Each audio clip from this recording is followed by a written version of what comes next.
Praise the Lord, shalom, hallelujah. Jesus loves us so much. ఈ రోజు పరిశుద్ధ గ్రంథం నుండి Philippians 4th chapter 1st verse ని క్లెయిమ్ చేద్దాం. కావున నేనపేక్షించు నా ప్రియ సహోదరులారా, నా ఆనందమును నా కిరీటమునయున్న నా ప్రియులారా, ఇట్లా ప్రభునందు స్థిరులై యుండుడి.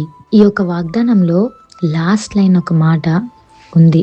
ఏమనుందంటే, stand fast in the Lord, stand firm in the Lord, my dearly beloved. అంటే ప్రియులారా, నా ప్రియులారా, ఇట్లా ప్రభునందు స్థిరులై యుండుడి. అంటే దేవుని మహిమ కొరకు మనం బ్రతకాలి అంటే, దేవునికి మన ద్వారా మహిమ రావాలి అంటే మనం చేయాల్సిన ఒక ప్రాముఖ్యమైన విషయం ఏంటి అంటే స్థిరులై ఉండడం. అంటే ఏంటి అనుకుంటున్నారా? స్థిరత్వం అంటే యేసయ్యలో ఇంకా అలా ఉండిపోవడం, స్థిరంగా ఉండడం.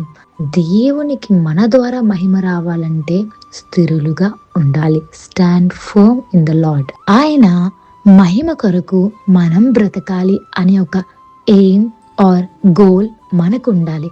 We need to have one commitment with the loving saviour Jesus Christ. ఆయనతో ఒక కమిట్మెంట్ ఉండాలి, ప్రభులో స్థిరులుగా ఉండాలి. Having a personal relationship with the Lord is a crucial to stand firm for the Christ. So యేసయ్యకి క్లోజ్ గా జీవించాలి. We need to think about him throughout the day.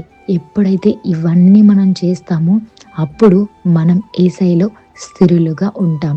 So దేవునికి మన ద్వారా మహిమ రావాలి అంటే first we need to have a personal relationship with the Lord and we need to stand firm in the lord.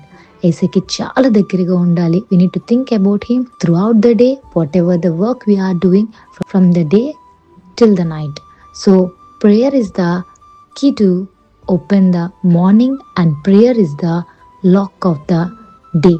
So మీ యొక్క ప్రార్థనని యేసయ్యతో start చేయండి. చూడండి, నైట్ పడుకున్నప్పుడు సాధారణంగా మనం లాక్ చేసి పడుకుంటాం కదా, మార్నింగ్ లేసాక ఆ లాక్ ఓపెన్ చేస్తాం కదా. అలాగే మన దినం అంటే మన డే యేసయ్యతో స్టార్ట్ చేయాలి, యేసయ్యతోనే ఎండ్ చేయాలి. సో యేసయ్యలో స్థిరులుగా ఉండండి. Have a blessed day in Christ Jesus. Jesus loves us so much. Amen.